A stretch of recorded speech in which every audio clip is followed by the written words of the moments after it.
All right, BoobTube subscribers and non-subscribers, if you're not subscribed to the channel, you might want to check it out. We do a bunch of different stuff on the channel, but mainly I do work on that C10. Where's the rest of it? It's in the shop. Check us out. But today I'm doing a little bit of a review. I'm working on a customer's bucket. I do some welding on the side in the evenings. Sun's getting low in the sky right now, but I got this liner for this bucket. Let me see. Get you around here. Got this new AR 400 3/8 inch thick plate rolled and formed, and I'm getting ready to put it on. But the issue is, when I made the template, I made it a little bit longer so I could trim it. And let me turn the camera around here. In order for this to lay down, I need to trim a little bit off of this end so it closes the gap down in here. There's no math behind it. I'm taking 5/8 inch off, and I want to put a taper on it so I have a beveled joint right here on the end. What I'm doing today, or what I'm using today, is a YesWelder CUT-65 DS Pro. I've used it in the shop or in my garage one time just to test it to make sure it worked, and it worked pretty good. So instead of making a video of me just cutting flat bar on a bench, and I apologize if the wind is bad, but instead of me just using it on the bench and showing you guys whether it works or not, I figured we'd use it on a real job here. This is 3/8 inch plate, and I'm going to cut it at probably not quite a 45 degree. I'd like to get 45 degrees, but probably less than that. So it will be a little bit thicker because we're cutting it on an angle, but I thought we'd just set up the camera and show you guys how it works.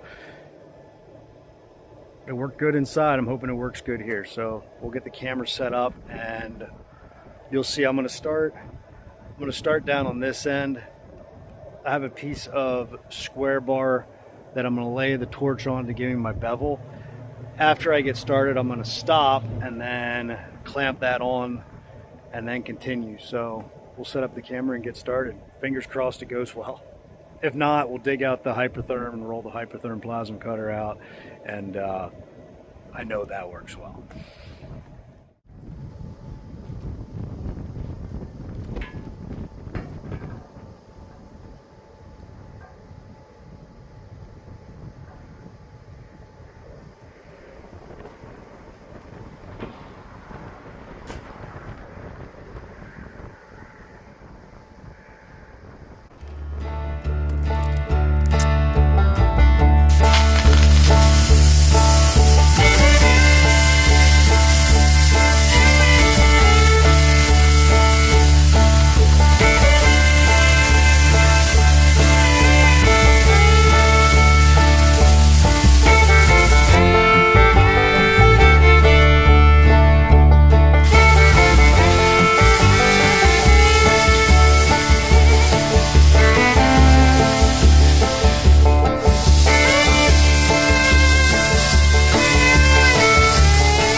All right, so this is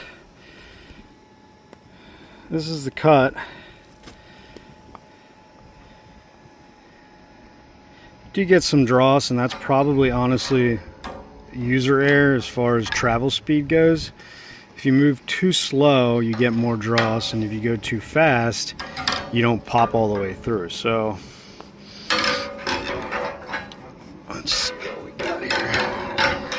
bad are we stuck? Shouldn't be. All right, that's off.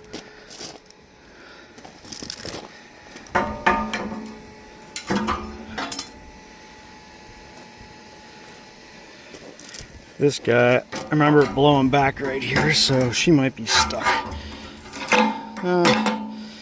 See, like there, kind of skipped over it and it didn't blow all that dross out. So your dross or your slag, whatever you want to call it, is kind of stuck. But hey, it cut it. You guys that haven't done a lot of plasma cutting, if you let it cool and smack that with a hammer, that stuff typically breaks right off. So I was running 65 amps on 220 volts at roughly, I think I had it set at 70 psi. It's flickering on the screen. Does not flicker like that typically. And one thing that I should have done to help myself was up here there's a little mode button and it changes it to 4T instead of 2T. 2T is a trigger, or 4T is like a trigger lock. So you hit it once, it's 4 motions, once, up, or down, up, and it's on, and then down, up, and it's off. Whereas 2T just works like a light switch, on and off. So I'm gonna get this cleaned up. I'll give you guys a shot, and then I'm gonna test this liner and see, or this bottom, and make sure it sits where I need it to. Maybe we'll be trimming more. Who knows?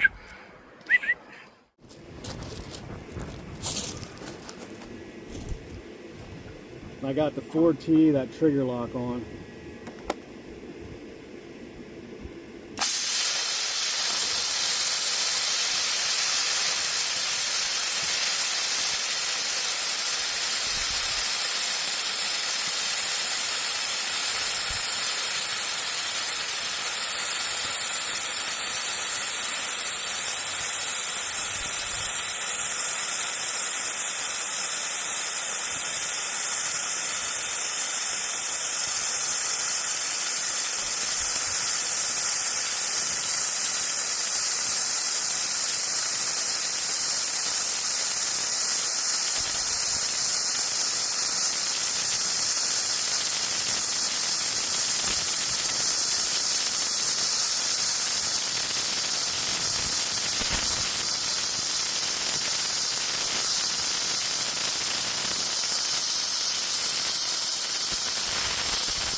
There you go. It's going to pretty much sum up this video. I don't know where I'm going to place this in the scheme of things, but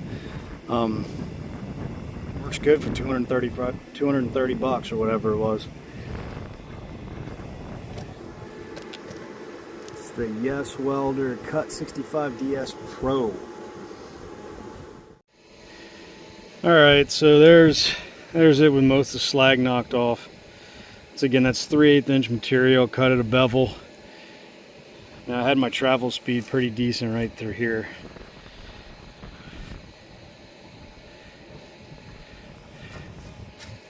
But easy cleanup really. The slag just pretty much knocks off.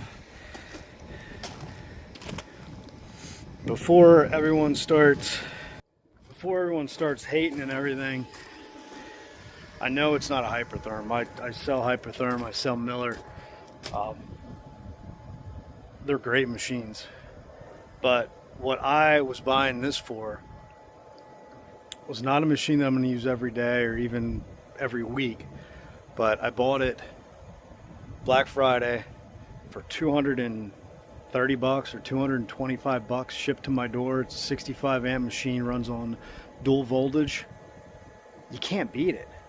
I mean, even if this thing lasts 3 years, 235 bucks, you do a job or two, it'll pay for itself. I didn't buy it for in my shop.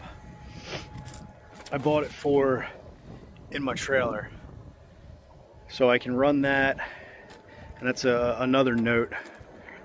Another thing worth saying is I bought it to run it off my Trailblazer. So I'm running off a Miller Trailblazer and then a air compressor, a 110 air compressor that runs off of a generator. So I've tested it on that and it works great. It works just the same on that as it did here. So if you're thinking about it, I don't know, 235 bucks, even $300. I think it was closer to 300 without the Black Friday sale. It's worth it. So I can't speak on the longevity of it, but the 3 times that I've used it and dabbled with it, I've been happy with it. I do think they make gouging consumables. Gouging, if you have a crack, you can change your tips out, and instead of getting that tight arc that's going to pierce the steel, it's a bigger arc and it's more for washing, so you can chase cracks. So anyway, if you like this video, give me a like, comment, subscribe. Appreciate you guys. See you next time. Peace.